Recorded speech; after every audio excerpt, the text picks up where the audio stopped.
and your host of our monthly speaker series, which does come to an end tonight. So if you do come in on the first Thursday in June, you will be sorely disappointed to see a closed and locked museum, so don't do that. Do join us though in October when we start up again, okay? Big thank you to our sponsors, the Door County Medical Center. I say every month, if you have to go somewhere not for funsies, that's the place to go. If you are in town for funsies, do go see our friends over at Bridgeport Resort across that way. They're that way, across the street that way. They're another one of our very generous supporters that make Speaker Series possible. Tonight's presentation is a revisit to the, was it January presentation on the search for the Linda E, as presented by our permanently upright friend Brennan Christensen, who is the collections coordinator or archivist here at the Door County Museum. He does a fantastic job of keeping track of all of our beautiful artifacts and making sure that they're displayed well for the public. Brennan has been around for a while. He was the Gills Rock manager a couple of seasons ago. And also, if you haven't been to Gills Rock, do give it a visit. It's very fun. It is about our fishing families that we hold very dear to our heart here at the Maritime Museum. And with that, Brennan will remain upright.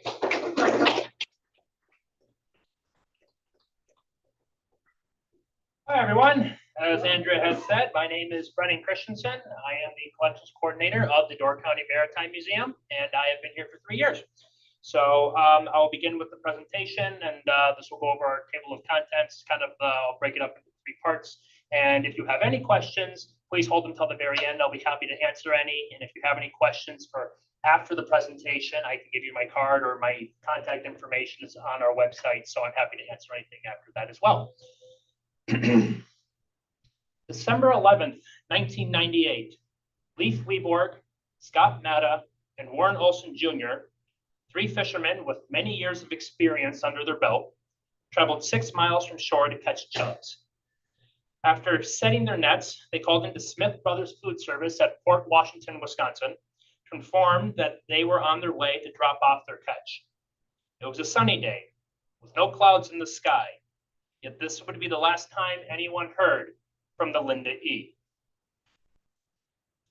Tonight, I will be talking about the disappearance, search, and eventual discovery of this vessel.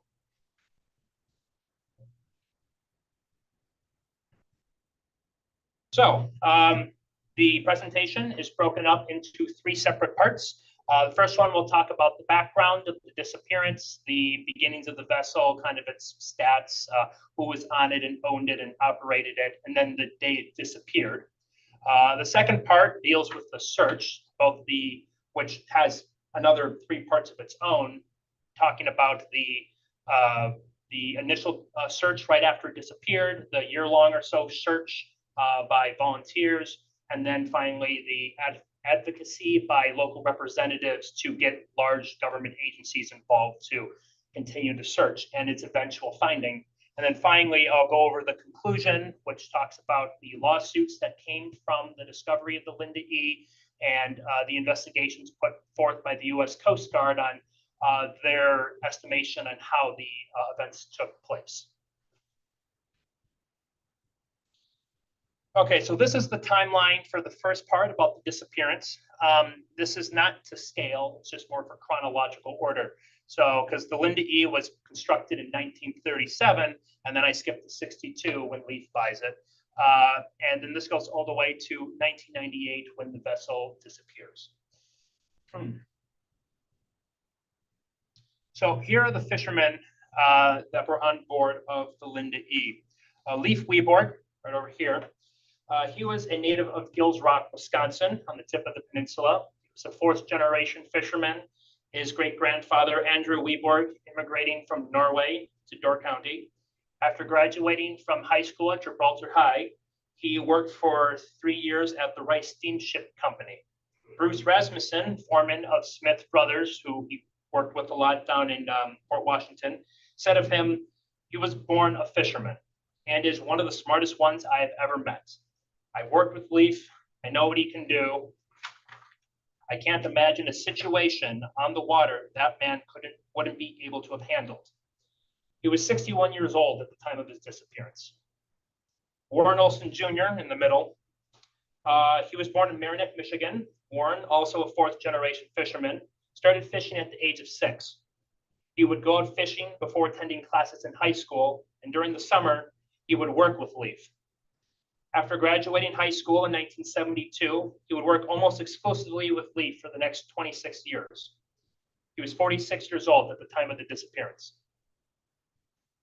Scott Mata, on the far side there, was newer to the world of fishing. He didn't come from a fishing family originally. He moved to Milwaukee at the age of 6, where he worked for his stepfather. In 1986, he met his future wife, Lauren, the daughter of Leif. And in 1988, they were married. A few years later, he joined Leif's fishing operation. He was 33 years old at the time of his disappearance. Charlie Henriksen of Henriksen Fisheries of Ellison Bay said, "These were well-liked people who were an important part of our community. Even though we're spread all over, we're a fairly close-knit group." So this here is about the Linda E itself. This is one of our images of the Linda E in action. So the vessel was originally built in 1937 in Manitowoc at Berger Boat Company. It was a 42-foot fishing tug weighing 29 tons, and it was powered by a 150 horsepower engine. It had a top speed of a whopping 8.5 knots, which is about 9.2 miles per hour. Remember, this was more to take heavy stuff long distance than to go, top speeds. The vessel was designed to set and haul gill nets, which are about 4 feet high and can stretch out for about 2 miles. It had a steel hull and a steel superstructure on top, and later on, more metal plating was added to the bottom so that it could be better used in winter conditions. Leif purchased this vessel in 1962 and named it after his then wife, Linda E. And in 1969, Leif moved to the Milwaukee area to move to profitable waters, where he set up an operation catching chubs, which he would then sell to Smith Bros Food Services. He would operate a summer tug and a winter tug, with the Linda E being a winter tug. And he would work here off of Milwaukee for the next 29 years. December 11th, 1998 was not a dangerous day. Unlike some typical days in December, the day was calm, temperatures were above freezing, a gentle breeze was in the air, and there were no clouds in the sky. The Coast Guard reported that there was a visibility of up to 7 miles in any direction, with a wind of about 6 to 7 miles per hour. The crew went to change nets it previously put out to catch chubs. At 9:45 a.m., the crew called to Smith Brothers Food Services to report that they were returning with a catch of 1,000 pounds of fresh chubs. Their position was 6 miles from shore, 9.5 miles southeast of Port Washington. This was the last time anyone heard from them. So now we're going to go on to the longest part of the presentation, which talks about the search. It starts on December 11th, 1998, with the official search starting at 8 p.m. by the United States Coast Guard, though there were some attempts by friends a little prior to that, going all the way until they eventually find the vessel in June of 2000, a year and a half later.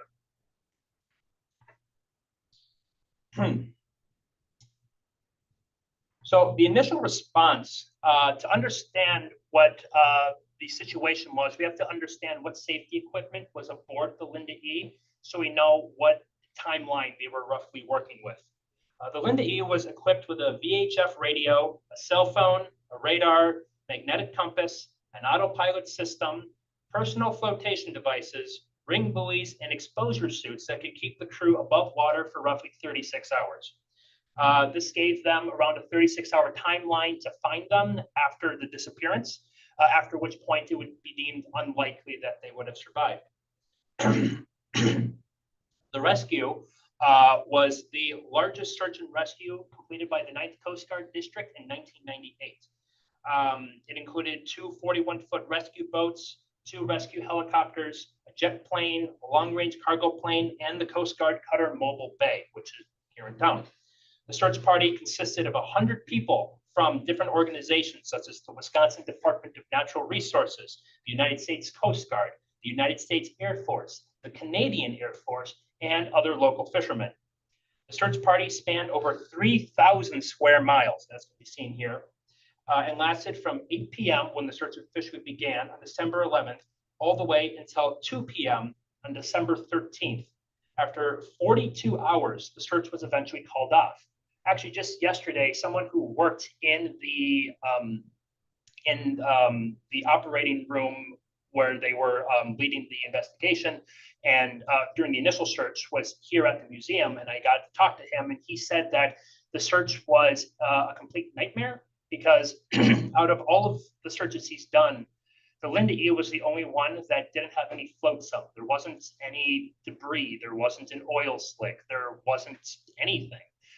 They checked not just Port Washington, where they were supposed to be heading back to. They checked all the neighboring ports as well to see if they accidentally got blown off course. They even checked all the way out into mainland Michigan to see if their rudder broke, and they just kept going. They didn't find anything, which leads to the large mystery of what this was. They called off the initial search and rescue. It was deemed unlikely they would have survived. But the Coast Guard opened up an investigation into the disappearance. This would take several months, but they were looking into where is it and why did this happen?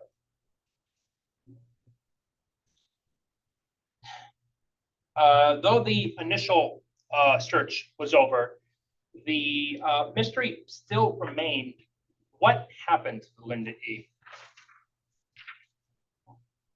For the family to have closure, as well for insurance to be claimed, the vessel and the crew had to be located. Over the next year, local volunteers did what they could to help look for the vessel, while elected representatives advocated for organizations and government departments to take up the search again.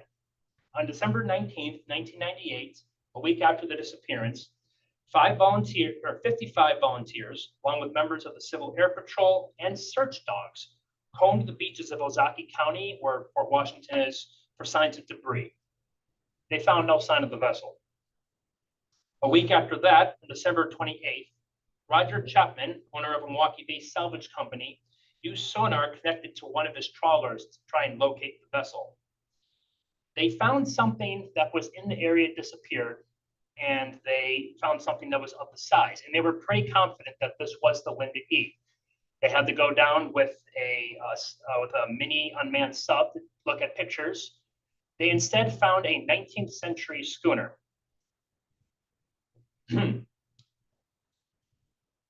Throughout 1999, the U.S. Coast Guard investigated the disappearance to determine the probable causes. They ended up investigating 26 separate vessels that may have come into contact with the Linda E. They tested paint scrapes on larger vessels to see if they matched the paint on similar vessels, such as the Mercury, which was a sister ship that was built a year prior to the Linda E and was up here in Door County. And they talked to 40 fishermen from Bailey's Harbor to Milwaukee to learn about the Linda E, their crew, and common fishing practices of the time. So this one may seem a little bit kind of a left turn. This here is a JFK Jr. In July of 1999, JFK Jr., his wife and his sister crashed inside of an airplane just off of Martha's Vineyard, Massachusetts. This was happening while the investigation for the Linda E was going on. A 4-day search took place, which led to the recovery of Mr. Kennedy and the two passengers who were found in under 116 feet of water. A standard Coast Guard search and rescue mission, the goal is to locate survivors, such as what happened with the initial one with the Linda E. After the active search, they kind of go in more into an inactive search where they'll look for clues and evidence. And if evidence is found that they may locate them, they'll reopen it and they will try to locate and recover. This initially is what happened with the Kennedy case. However, President Bill Clinton signed an executive order to keep going and continuing the search after the rescue was deemed impossible. The families in the Door County area related to the Linda E were not happy with this development. Not that they put resources into finding the Kennedys, they deemed that good. The problem is that they didn't use that as standard procedure for whenever someone gets lost. Jeff Weborg, cousin of Leaf, stated, "If you're a personal friend of Bill Clinton, you get anything. If you're not, too bad. That's wrong." They wish that same kind of resources that were used for the Kennedy family would be used for them as well as just standard when people go missing.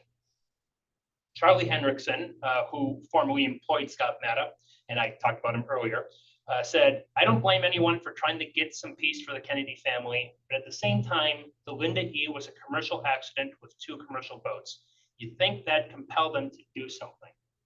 When asked why the Kennedy search was given more resources, White House officials said that it was a special situation because of the occupants' fame and the possibility that rumors and speculation about the high-profile clash would adversely affect the families involved, or that private groups might try to exploit the recovery of the bodies if the government didn't find them. This kind of shows that the ability to find the Linda E by the United States government was not in question. More that they were not willing to expend the resources to find them. This observation would linger with the families from that onward. So the initial Coast Guard report for the disappearance of the Linda E took around 11 months to complete.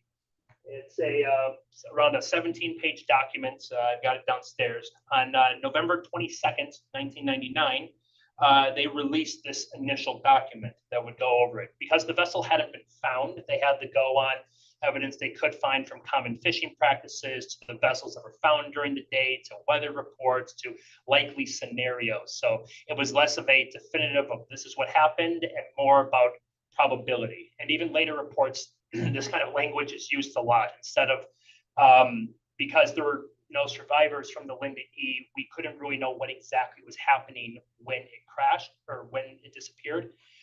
So a lot of it is based around probabilities based on evidence that they've gathered for their investigation. So it's very difficult to say definitively what has happened, but a lot of it is based on what is likely to have happened. They concluded there were 4 possibilities for the sinking. First one was a structural failure of a hull fitting breaking. So the boat breaks, springs a leak, and it sinks. The vessel itself was rather old, 61 years. So they believed it could have been a general structural failure. Another one was a collision with a large piece of floating debris. But the one that was deemed most likely to do with it was that there was a collision with a much larger vessel, such as an integrated tug barge system or a freighter. There was a integrated tug barge system, or ITB, going through that day called the Michigan Great Lakes. And they deemed that something like this would have been the most likely possibility. They can't claim, though, that they were responsible. Without the boat, they couldn't make definitive claims. They stated that the investigation was closed, but that would reopen if new evidence was provided. Mark Green, the local representative for the 8th District, Green Bay, Door County, etc., continued to advocate for more resources to be put towards the Linda E. He set up a meeting with the United States Coast Guard Commandant James Loy to urge the U.S. Coast Guard to continue to find the vessel by any means necessary. He contacted the National Transportation Safety Board, which wrote back several months later, refusing to help. In their response, Chairman Jim Hall stated, "It is our view that the Coast Guard conducted a reasonable search and a more extensive investigation than would ordinarily be conducted for this type of accident. The massive effort needed for us to locate and raise the Linda E cannot be justified."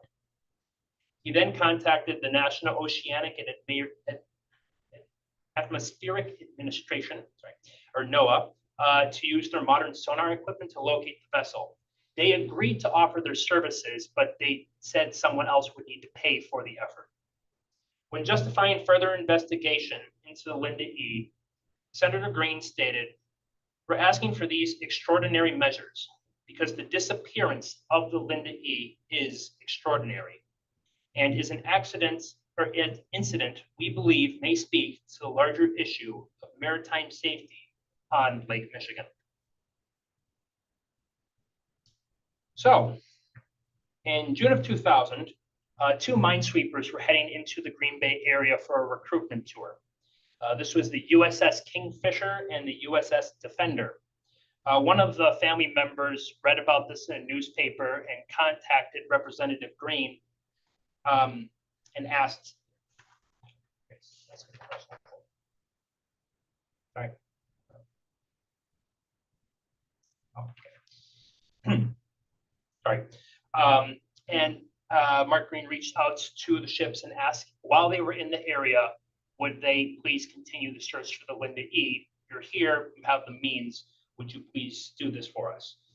The crew of the vessel agreed to the request. They were expected the search to be roughly 34 hours. That would be done in 2 ships, first with the USS Kingfisher and then with the USS Defender.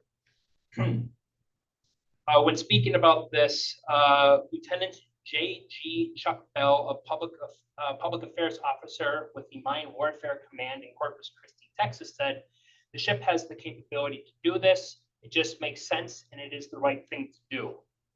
The first day, the USS Kingfisher searched with no success. The next day, USS Defender scanned the area. The Defender had an ability to scan mines and different debris on the bottom of the water to the size of about the lid of a trash can. So it had very precise ability to find small things deep below. After searching for several hours, at 11 p.m. on June 18th of 2000, an object the size of the Linda E was found. An unmanned submarine went under the water to take pictures and confirmed that it was what they were looking for. After a year and a half of searching, advocating, trying to get people involved, they finally found the Linda E. So I know it says conclusion, but this takes a bit longer too, because the vessel was found, but there's still a lot of questions to answer about what exactly happened, how did it happen, why did it happen, and what consequences came from this. So this goes from June, when they eventually found it, all the way until September of 2001, when eventually one of 3 lawsuits was, or all 3 of them were finally concluded, and we'll go forward from that. So.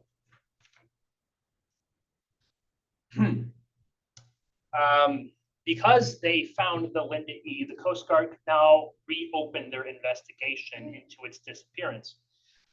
They would need to go back. They would need to do more sweeps of it with unmanned subs, and they would need to do further investigation on vessels nearby. This would eventually lead to a much larger report being added on top of the one that came out in November, which would be released later in 2000.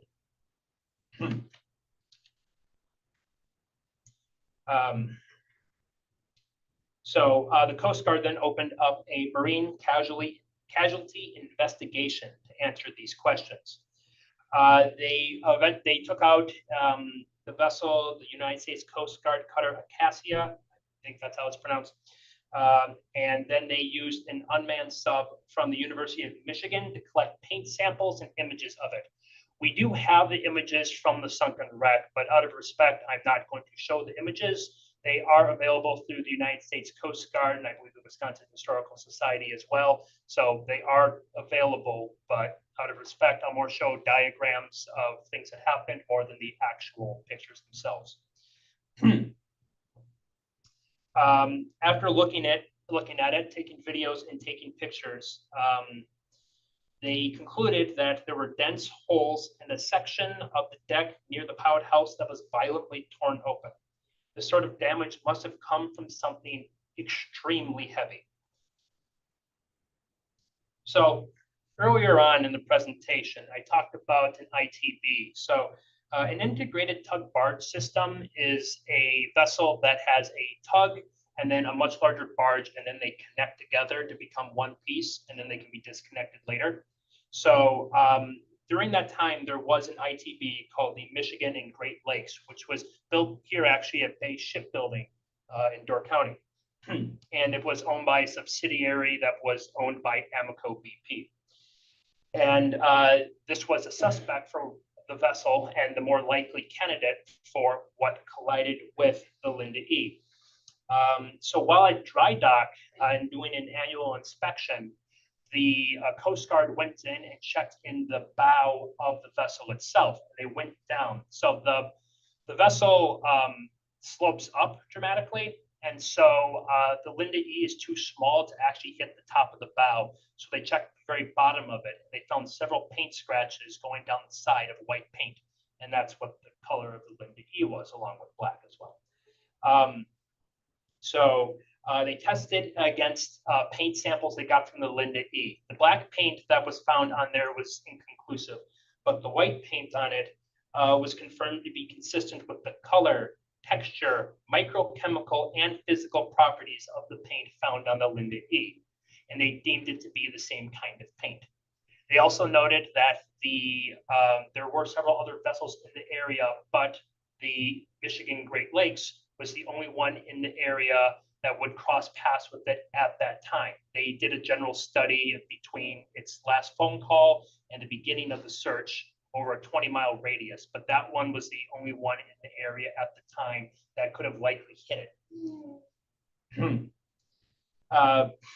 They also looked at the bow of the vessel itself, and they noted that the bow of the Great Lakes, the barge in the front, was unique, and that the dent shapes on the Linda E itself only matched to that vessel that could have, of the ones they looked at that were in the area. So the U.S. Coast Guard concluded on October 2nd of 2000, their supplemental report was released. They concluded that 2 years after the disappearance, they concluded that the 3 fishermen were presumed dead, and that the Linda E was struck by the integrated tug barge system, Michigan Great Lakes. They concluded the cause was likely that neither of the crew of the Linda E or the Michigan Great Lakes had a proper lookout, which led to a collision. The time of the collision was likely to be around 11:40, 2 hours after they were called in, but 8 hours before the official search began. Mark DeVries, commanding officer of the Coast Guard's Milwaukee Marine Safety Office, stated, "It should have been prevented. If either vessel had been standing a proper watch, we wouldn't be here today." So,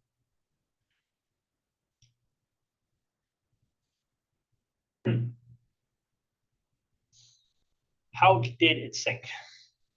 Well, this actually comes from the supplemental report that was released by the Coast Guard in October of 2000, and they go over several possibilities and factors that could have led to the disappearance of the vessel, and that led to this collision. This was a depiction that was made in a local newspaper that talked about what it would have looked like based on the dents found in the vessel itself. So it was stated that the ITB, right here, the Michigan Great Lakes, ran into it probably due to poor observation of what was going on around them. The man in charge of the vessel at the time was the mate, and his name was Scott Gorney, and he just got on command of the ship. He switched out at 11:30, and they believe that the collision happened at 11:40, so this would have been 10 minutes into his shift. There are also 3 men on board throughout the day working on the barge itself. At the time, it was believed that the mate was working on chart corrections at the chart table at the time of the impact. The chart table was located behind the steering wheel itself. And so for him to do the corrections, he would actually have to face away from the front of the boat so he wouldn't see anything in front of him. Chart corrections do happen. They are a necessary part of the maritime industry. However, it was concluded that the charts he was working on at the time were not essential to his duties.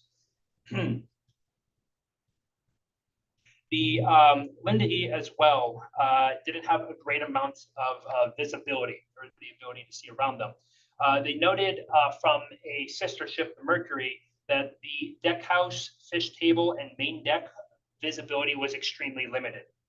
On top of that, after questioning people who had worked on the Linda E in the past, they were able to piece together common practices of the vessel, one of which was to use autopilot. while conducting their jobs to periodically look outside of the boat. And so due to the lack of visibility along with this and with the driver of the barge looking away from where it was heading, they believe that this would have caused was likely to cause the crash. Based on the visibility of the weather, it was believed that they should have been able to see each other within about 20 to 30 minutes prior to the collision. We're not really sure why, though they didn't steer away, and we're not even sure if the Linda E was moving. Based on the damage that they found, it could have been possible that they were moving, that they were drifting, or that they were just stationary in their position. The damage could have been caused from any one of those. And because the 3 men on board have died, they didn't have any chance, of course, to contact them to ask them what they were doing right before it happened. Both of them did have radar, but according to the radar logs on the integrated tug barge system, there wasn't any anomalies. That means it shouldn't have been working, but it should have picked up the Linda E as they were close to each other. So that can kind of explain how the vessels could have collided, but you would think that they would have felt the impact, because other times when something gets hit, they see it coming, they collide, they try to stop the vessel. It's difficult to stop. You can't, it's not a car, you can't just park immediately, it slows down. And then you send out search and rescue and you try to, deal with that situation. The thing is that to understand why they didn't feel the collision is to understand the weight and size ratio of the two boats. So the Michigan Great Lakes in its combination is 452 feet long. The Linda E is 42 feet long. So it was about a 10-to-1 size difference. On top of that, the Linda E weighed 29 tons and was collecting around 1,000 pounds of chub, so about 29.5 tons. The Michigan Great Lakes wasn't carrying anything at the time, but was carrying ballast so that it could keep its weight for its return home journey in, it was Whitting, Indiana. It had 400 times the weight of the Linda E. The thing is that they put together an impulse modeling analysis and concluded that the maximum reduction in speed from hitting the Linda E would be 0.03 knots, and that the largest possible deacceleration would have been 1 foot a second. You need about 2.6 feet a second to feel a deacceleration. So it was likely that they didn't even feel the collision at all, the people on the barge. On top of that, you'd think, well, why wouldn't they have heard it? Scott Gorney had reported that they could hear when the vessel would hit ice. They didn't report how big the ice needed to be. He just said they could do it. Thing is that during the winter, common practice is to close all the windows due to the cold, and that with the engines very loud, that canceled out a lot of the noise. So it's actually, and they're also at the very back of the vessel, and the Linda E was hit at the very front of it. So it's actually very likely they didn't hear anything. On top of that, the vessel itself sank extremely quickly. The very far back of the vessel, when found underwater, was found to be open. It's on metal sliding doors, but they found that this was open and the doors further up were closed. This can be happened after they were done setting nets and were heading back. When they collided here, what happened is that it tipped it 51 degrees to port side, and the entire inside was filled with water in under 2 seconds. So the entire vessel would have gone underneath the freighter and sank almost immediately. And because the doors up front were closed, everything inside was kept inside of the vessel. So nothing was floating out of the vessel up. It was being contained inside as it sank down. So these combination of factors, from the watch to the heavy sound, the massive difference in weight and size, and the opening position of the boat itself, is most likely what led to the sinking of the vessel. So I mentioned earlier that the ITV was owned by Amoco BP. It was owned by a company that was a subsidiary of Amoco BP. And the United States Coast Guard filed 2 lawsuits against people on board, and Lauren Matta, Scott's wife, and Leaf's daughter also filed suit against Amoco BP. The Coast Guard was interested in finding out who was responsible and making sure those who crashed in the vessel were held to account. They initially went after the master of the ship, but it turns out that the master had passed on command to his mate, and so he was found not liable for the crash, and so they dropped the lawsuit against him. Then a second one was brought up against the mate, Scott Gorney, who took over the controls at the time of the collision and was prepared to go to trial, but accepted a plea deal. He agreed to a 2-year suspension of his Coast Guard license, and he took a course on barge operation. Since this was deemed an accident due to negligence, there were no criminal charges, and the family didn't seek anything, criminal charges against the driver of the boat. Finally, the lawsuit was then brought against Amoco BP by Lauren Matta. She was looking for financial compensation due to the crash that eventually killed her father and husband. Initially, Amoco BP tried to limit any kind of liability. It even tried to limit it to just the cost of the Linda E itself. But eventually, they settled out of court for an undisclosed amount on September 22nd, 2001, 3 years after the disappearance of the Linda E. So the United States Coast Guard then had some safety recommendations that they put into the reports as a means to try to prevent something like this from ever happening again.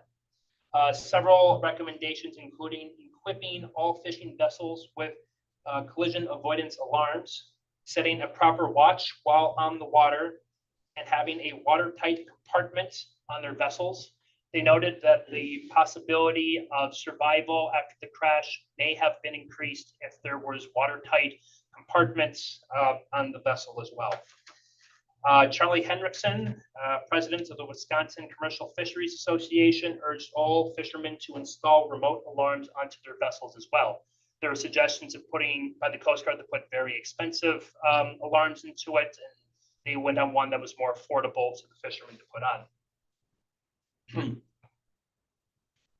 So was the Linda E ever raised? So they found it in about 260 feet of water. And when you dive under 160 feet of water, you need to have tech certification. It's a very difficult dive to do.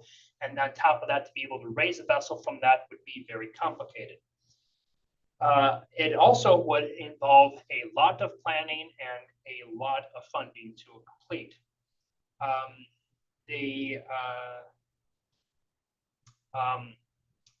So during the investigation following the discovery of the Linda E, the family were waiting to hear the full Coast Guard report before deciding on this form of action.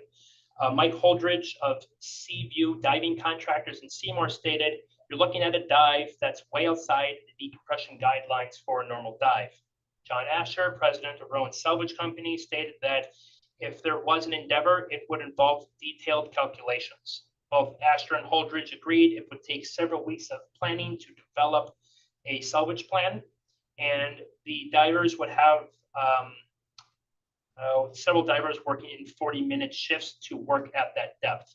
Due to the location and under 260 feet of water, they would also require recompression chambers to safely readjust the pressure to the surface.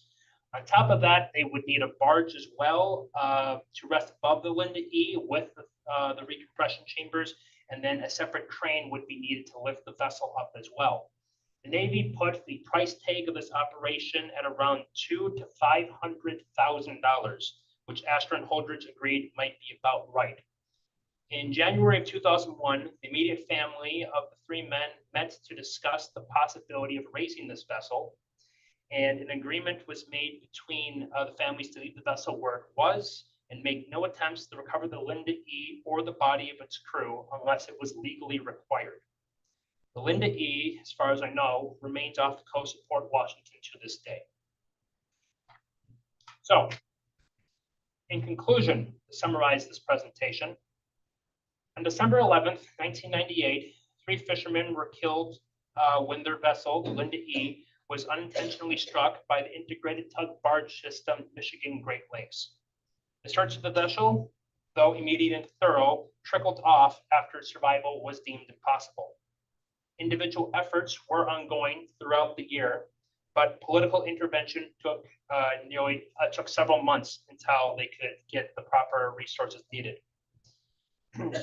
Amoco BP, owners of the tug barge system, eventually settled out of court, while the driver of the vessel was temporarily suspended and had to undergo more training. Both the United States Coast Guard and fellow fishermen recommended the installation of emergency warning systems and setting proper watches. And finally, the families agreed to let the vessel remain where it lays. The Linda E is a story of mystery, loss, and perseverance, where 3 men tragically lost their lives, which led to 1.5-year search, over a year of investigation, and a further year of lawsuits. The Linda E may be gone, but Leif Weborg, Warren Olson Jr., and Scott Matta live on in the memories of their loved ones to this day. So, the sources for the presentation, many of them actually came from a newspaper bundle that I found at my desk. Jerry Nolte was just written over it in large Sharpie, and I took that out and I transcribed all the articles. As you can see, there's only about 5 from Ozaki Press. They were the ones who originally covered a lot of the disaster because this was around Port Washington.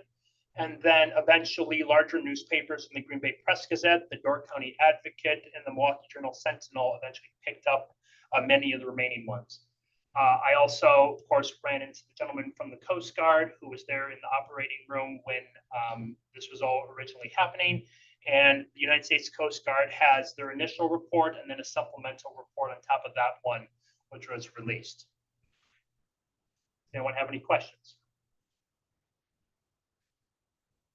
The last radio message from the vessel indicated they were 6 miles offshore and 9.5 miles from reaching their port. Right. The location of the wreck was 7.5 miles southeast of Port Washington. Right. Where was that in relation to their intended destination? Were they still north of their intended destination, or? I believe they were south of their destination, heading back towards that. So the one idea could be that it was set on autopilot to then head straight. The thing is that, at least according to the Coast Guard report, common practice at the time was to kind of work on the fish, cleaning them while it was heading in, and they would speed up or slow down based on how much work they had to do. And so what speed they were at and going to, and again, they're moving at around 9 miles an hour at top speed. So they were probably heading back in a straight line when the vessel rammed into them, right over there. So, okay.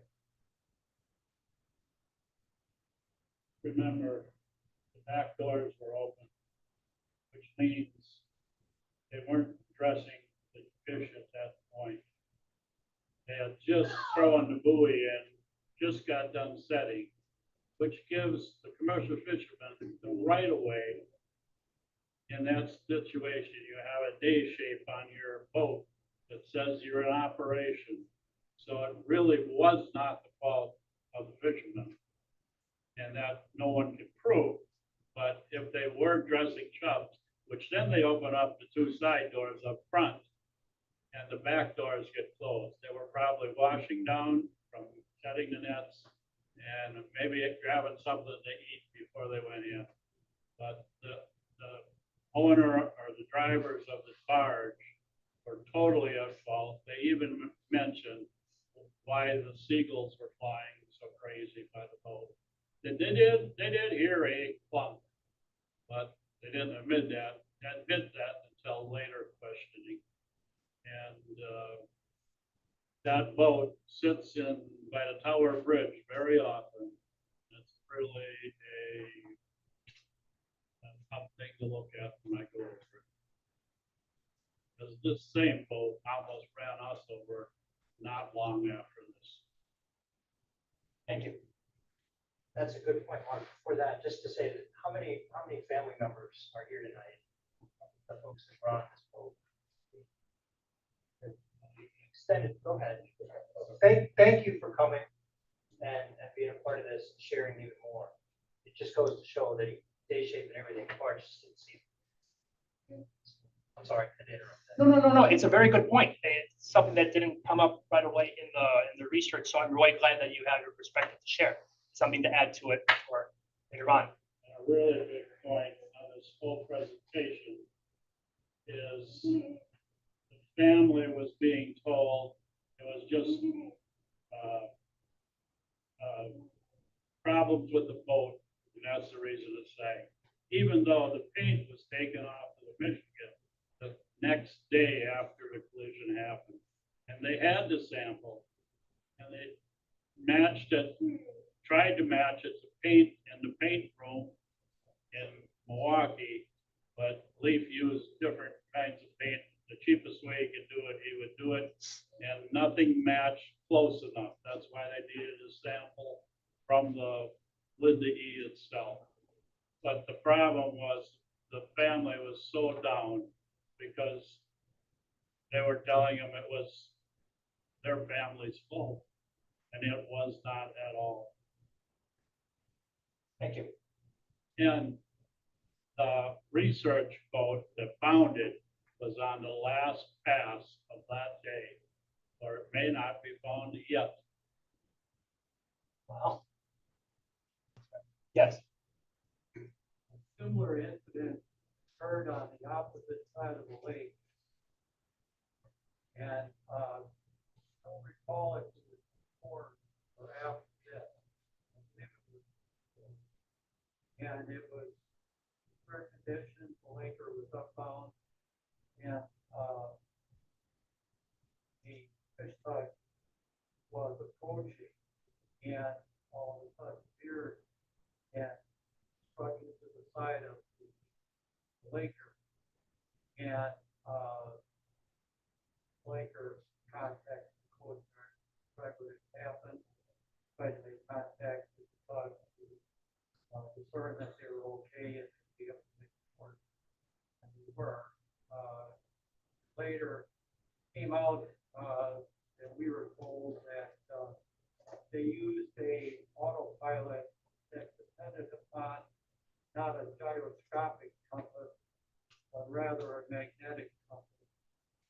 And when any large metallic thing like a ship came near them, that it would tend to offset the steering, and it would cause the vessel to steer a course that was unintended by the crew. That's not to say that that's what went on with Linda E, but it's a possible contributing factor. And one of those horrible tragedies that could have prevented. Obviously, there was not a proper watch being kept on that week, and that's inexcusable as far as I sailed on the lake. And the fact that someone saw a vessel and didn't take action, certainly taken over control, might have been not all of that.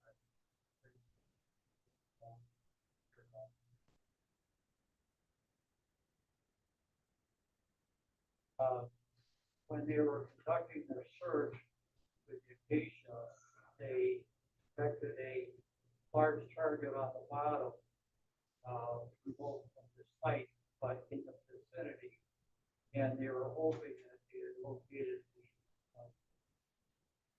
the key, but it turned out to be an old scow schooner wreck that had capsized in 1903 with Penny's Laura. And the County Historical Society, their marine department, did a survey of that with an ROV. And determined what it was, what they capsized in 1903. By interested side, and they were obviously disappointed that it was not Linda E, but they did. That. Thank you. Any on mine? No, no questions online yet? I have a, Oh, yeah, My name's Mark Foley. Was a very tragic thing, and I don't want to really focus too much on why and how, but rather on Warren. When I started my career with the Department of Natural Resources, I was sent to Milwaukee to manage the commercial shellfish. I spent a lot of time on talking to Lee and warning. And at that time, the season was closed because they had crashed in the late 60s, back in the mid 70s. And we contracted commercial fishermen to keep track of what was going on because the state didn't have the capacity to do it themselves. So for me, from all those fishermen we worked with, but especially Lee, he taught you. You learned how it worked. And then we could match the science side with their practical side, and we actually did a lot of great work. I remember the day I went down and the chub fishery had been, the numbers have been increasing. And I mentioned to the guys down on the dock that we're probably going to increase the quota. And Morty just jumped all around the boat. He was so happy that he was going to be able to make a little bit more money and do better for his family. So everything they say about Lee being a swell guy and easy to work with and really knew his stuff, he probably was in fish more routinely in the worst weather than any of the guys down there in that part of the lake at the time. And for me, it was that training that you can only get from a commercial fisherman. And then I ended up spending 39 years on Lake Michigan in a variety of capacities. But it was those initial things I learned from the people that made their living, were out there every day, that just meant a lot to me, and how actually biologists do that kind of stuff. So I'm here to honor Lee and the crew. I didn't know Scott very well because I was long gone before they got married.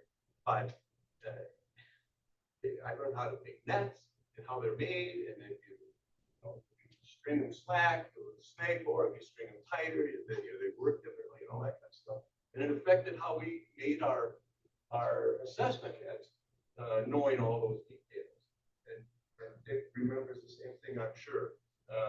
But anyway, I'm here to honor Lee, and well, we always called him Burhead, but Warren knows. Thank you. Well, my name's Kevin Osgood. I'm the executive director here. I just want to thank you for coming out tonight. I want to thank you for doing round 2 and staying upright. And I know that you stressed on this. Door County's maritime community is family. I mean, some of them may have different last names, but it's still family. There's a very short degrees of separation between people and families here. This is one of those stories that is still very real, very much alive. It means a lot to a lot of people. And it's a difficult presentation to put together. I just want to thank you for doing that and doing it well. And all of you for being here tonight and keep the story alive. Thank you very much for coming. Appreciate it. Thank you. Job well done.